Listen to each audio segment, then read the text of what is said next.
back 5 years ago, people couldn't even gain access to this particular site here. It was completely overgrown with shrubs, and they had a lot of ivy, a lot of thistles, a lot of nettles, and unfortunately there was no access at all to the graveyard.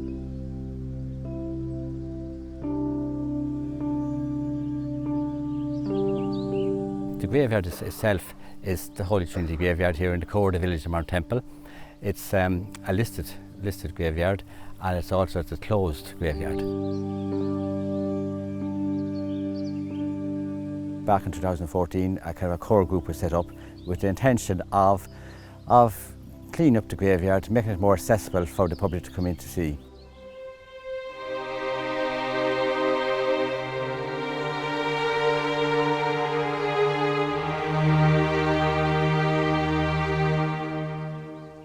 I was delighted with the voluntary support that came on board from the local people in the area, the Mount Temple and Baylin area. Came on board and they rolled up their sleeves, to be honest, and they kind of gave up their Saturdays and they got involved and they did the clean up in the old graveyard in Mount Temple.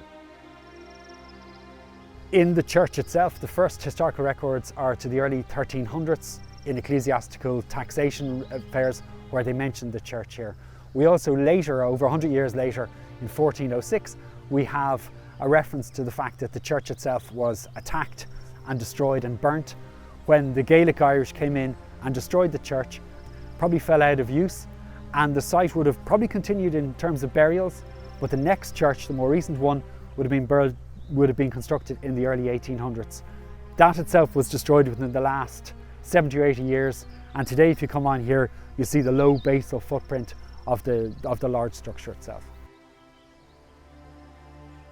It would have been originally a Church of Ireland. You have to think back to the time when Ireland was under British rule. So the state church was the Church of Ireland. The ruins here, they would have been from Church of Ireland, and at that time there were no Roman Catholic cemeteries. So you will find Roman Catholic people buried here as well. It still remains really a Church of Ireland cemetery, but it also holds members of the Roman Catholic Church. I think these graveyards are wonderful because after all we're saving something for the generations to come, and which otherwise would be completely lost in another couple of 100 years. And it's just wonderful to have the history saved. If somebody was born pre-records, be it parish records or civil records, there would be no record of their birth. Possibly no record of a marriage if it occurred. There'd be no record of that person, bar a name on a headstone. So really, in some cases, these people will only ever be recorded and remembered in the cemetery. But it's also vital for Westmeath's diaspora. They like to walk in their ancestors' footsteps, and by maybe coming and finding their ancestors' burial place or their last place to rest, it allows them to feel like they've come home in some regards. Each headstone here tells its own story. I think that's so important, and there's a lot of people here that would be kind of go back centuries buried here.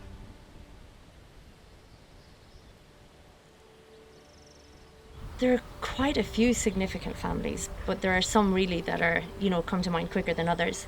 There's the Adamson family that are here. There's no fewer than 14 memorials for the Adamson family. The Adamson family, at the beginning of the 19th century, they were the most numerous landowners in South Westmeath, which is significant on its own. There's lots of different stories about the Adamsons, and there's various different members of them, but one particular family were known to have been very kind and helpful. And it's a known thing that they actually provided shelter and sustenance to some of the hunted priests during the penal times. So the Adamsons family have really made their mark on history in this area.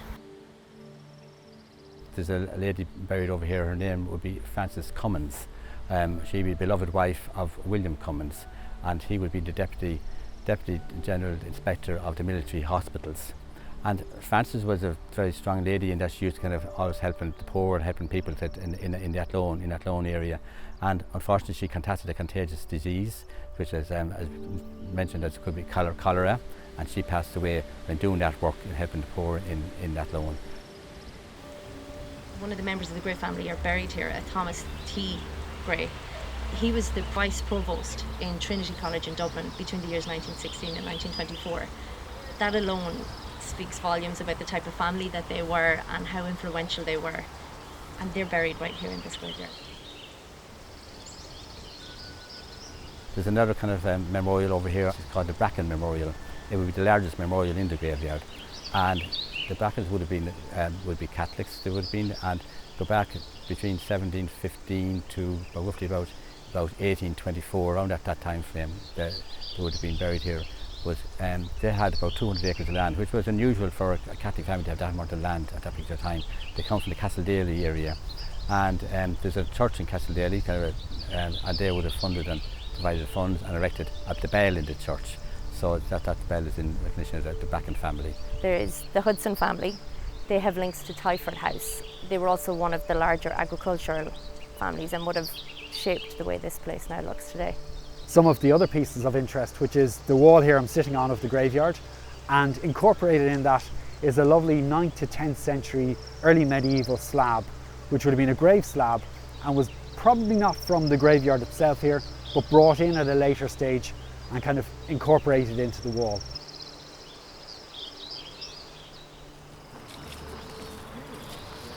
Unfortunately, the records in this graveyard they're gone. There's no records. A number of us went up to the Church of Ireland library up in Dublin there about a year and a half ago to kind of try and find what records we could in relation to the graveyard, and we came across 7 books, which would be the vestry books, and it would be kind of the marriage books and those type of books. But there's no record regarding burials. So with the work that we've done, we've identified roughly up to 300 inscribed headstones, and as you can see with the headstones we have marked them, so that our plan is to kind of put that up on our website. It's also our plan is to kind of put an information board at the entrance to the graveyard and put all the zoners on it where people can know where to go.